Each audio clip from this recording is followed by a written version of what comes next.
Have you ever almost died backpacking? No? Well, I have. And it kinda sucked. But also, not really. A couple summers ago, I was invited to go on a backpacking trip with some old friends from Boy Scouts. Backpacking is pretty awesome. You get to talk around the campfire, sleep under the stars, and just be in nature.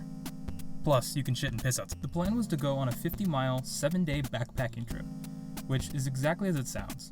You walk 50 miles in a big loop, stop at some great spots, and then you go home. Easy peasy, lemon squeezy. Except, it's freaking not.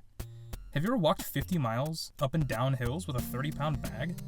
It's kind of like when your parents ask you to carry in groceries.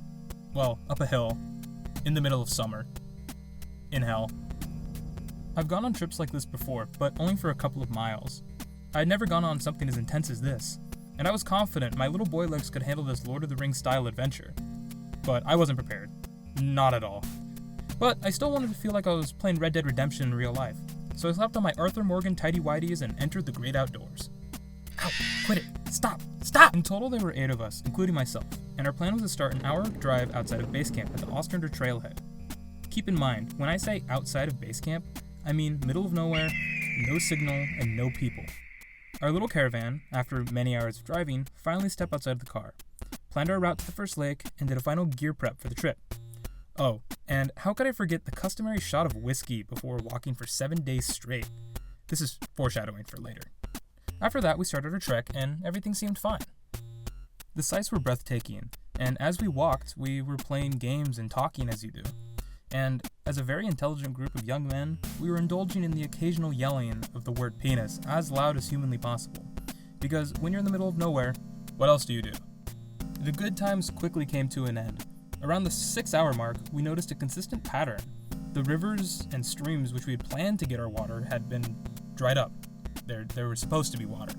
Things went from bad to worse when one of our members, let's call him Henry, was starting to become slower and slower.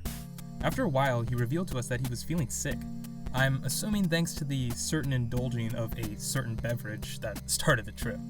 We discussed possibly heading back, but Henry was adamant that we keep going. The most veteran hiker among us, Mike, decided it would be best to split the party.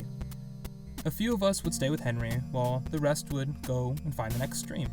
4 of us ended up staying, myself included, and after a while of waiting, Mike came back and took the other 3 guys, while I stupidly volunteered to stay with Henry's pack. I watched the silhouettes fade over the hillside, and that's when I realized I was alone. Like, really alone. 6 hours from our car, in the middle of nowhere, alone. So, at first, I calmly waited, and then waited, and waited, and brother, they were gone for like 4 hours and still hadn't come back. By this point, I was getting pretty antsy, so I decided I would grab both packs and start hiking ahead. Don't do this, by the way. I make it about a mile before I realize if for some reason I was to miss my friends, they would just never find me, and I would probably just die alone in the woods. So being the genius I am, I hightail it back, and wait about another 30 minutes before I see Mike climb back over the hill. When we meet up with the others, we as a group have collectively walked around 12 miles, which is starting to take a pretty heavy toll, and night was quickly approaching.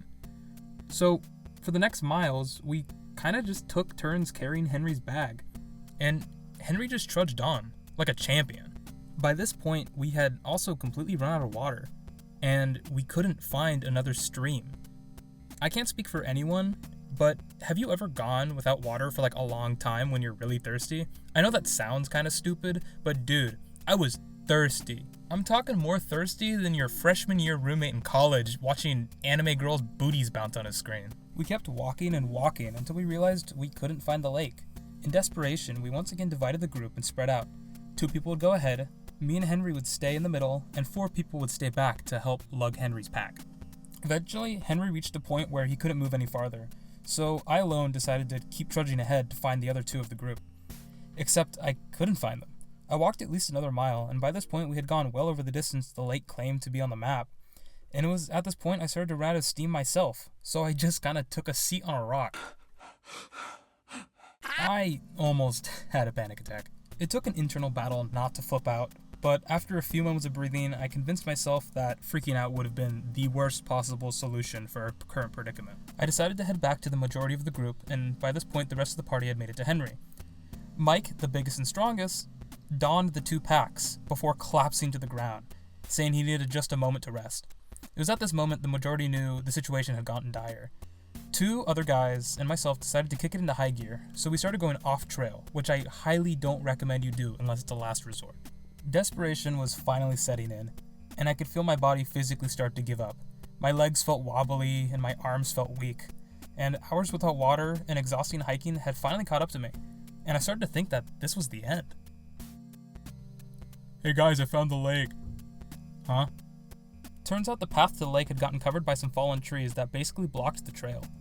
I will have to say, the relief that I felt knowing we had found some water was immense. I was starting to feel like the guys in the desert who see the oasis and start shoveling sand into their mouth.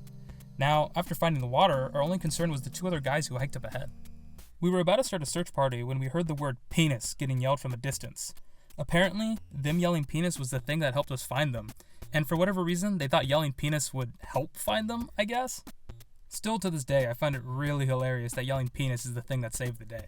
After filling our water filters, the whole group collapsed to the ground.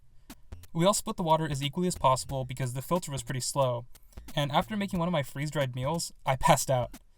And this was just the first day. If you liked this video, which I hope you did, make sure to give me some support. I have some more stories about this trip and more stories in general. I'm willing to make videos, but that is if this one does well. Thus, I can mentally justify making another one of these videos. Anyways, thanks for watching.